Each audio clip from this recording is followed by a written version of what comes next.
Hello, I am Yunus খান। তোমাদের সমস্যা previous ভিডিওতে সমস্যা নাম্বার অনুশীলনী 12 ভেক্টর অধ্যায়ের সমস্যা নাম্বার 11 সলভ করেছি। আজকে সমস্যা 12 নিয়ে আলোচনা করব। দেখো, সমস্যা 12 নম্বর কি প্রমাণ করে যে কোনো চতুর্ভুজের কর্ণদ্বয় পরস্পরকে সমদ্বিখণ্ডিত করলে তা একটি সামান্তরিক হয়।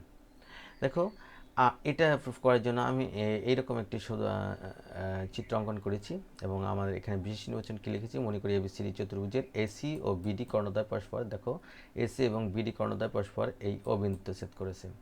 অর্থাৎ আমাদের এখানে কিন্তু দেওয়া আছে চতুর্ভুজের কর্ণদ্বয় পরস্পরকে সমদ্বিখণ্ডিত করলে, তার মানে সমদ্বিখণ্ডিত করা মানে কি, এ ও ইকাল টু ওসি, তার মানে এ ওর দৈর্ঘ্য আর ওসির দৈর্ঘ্য সমান এবং বি ওর দৈর্ঘ্য আর ওডির দৈর্ঘ্য সমান। ভেক্টর পদ্ধতিতে প্রমাণ করতে হবে যে এবিসিডি একটি সামান্তরিক। এখন এটা প্রমাণ করার জন্য প্রমাণ আমি কি লিখেছি, দেখো যে একই সমতলস্থ এবিসিডি আয়তক্ষেত্রের এখানে চতুর্ভুজ হবে, এবিসিডি চতুর্ভুজ হবে। এখানে চতুর্ভুজের এ বি বিসি সিডি, দেখো A B BC CD, A B BC DC AD AC এবং বিডি বাহুকে, এসি ও বি এই কয়টি বাহু এবং এই দুটি কর্ণকে যথাক্রমে vector A B, vector BC, vector DC এত এত ভেক্টর দ্বারা সূচিত করি। আমাদের কিন্তু এখানে দেওয়া আছে ও হচ্ছে আমাদের এসি এর মধ্যবিন্দু। ওকে, ও যদি এসি এর মধ্যবিন্দু হয় এবং এ ও সি এর ধারক রেখা কিন্তু একই, সেটা কত, এসি। তাই বলছে যে ও এসি এর মধ্যবিন্দু এবং এ ও সি এর ধারক রেখা এসি। তাহলে সুতরাং আমরা লিখতে পারি vector A O equal to vector OC.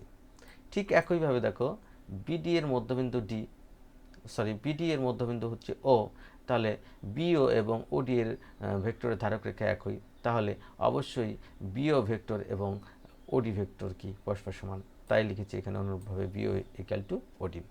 এখন আমরা এওডি ত্রিভুজ নিয়ে কাজ করব। এখানে এওডি ত্রিভুজ এওডি এ ভেক্টরের যদি যোগসূত্র আমরা অ্যাপ্লাই করি, তাহলে এও প্লাস ওডি ইকাল টু এডি লিখতে পারি। এই যে এও প্লাস ওডি ইকাল টু এডি। এখন দেখো, এও ইকাল টু আমাদের কিন্তু দেওয়া আছে, এও ইকাল টু হচ্ছে কি ওসি, তাহলে এওর পরিবর্তে ওসি বসে, এখানে আমরা বের করেছি যে AO equal to vector OC, vector OD equal to, এই যে ভেক্টর ওডি ইকাল টু কত, ভেক্টর বিও। তাহলে এই ওডির পরিবর্তে বিও লিখেছি, রাইট সাইডে যা আছে তাই। তাহলে দেখো, আমরা বিও সি ত্রিভুজে যদি ভেক্টর বিয়োগ সূত্র নয় যোগসূত্র যদি অ্যাপ্লাই করি, BO plus OC equal to BC লিখতে পারি। তাহলে দেখো, বিও প্লাস ওসি অথবা ওসি প্লাস বিও যাই বলি, BO plus OC equal to কত, আমরা লিখতে পারি বিসি।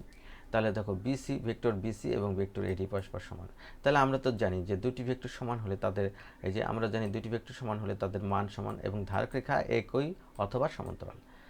তাহলে এখানে তো ধারক রেখা একই নয়, তাহলে বিসি সমান্তরাল এডি। তাহলে মান যদি সমান হয় তাহলে এডি আর বিসি সমান, এবং এই যে এডি এবং বিসি সমান, এবং যেহেতু ধারক রেখা একই নয়, ধারক রেখা যেহেতু একই নয়, তাহলে এডি ইকাল টু এডি সমান্তরাল বিসি।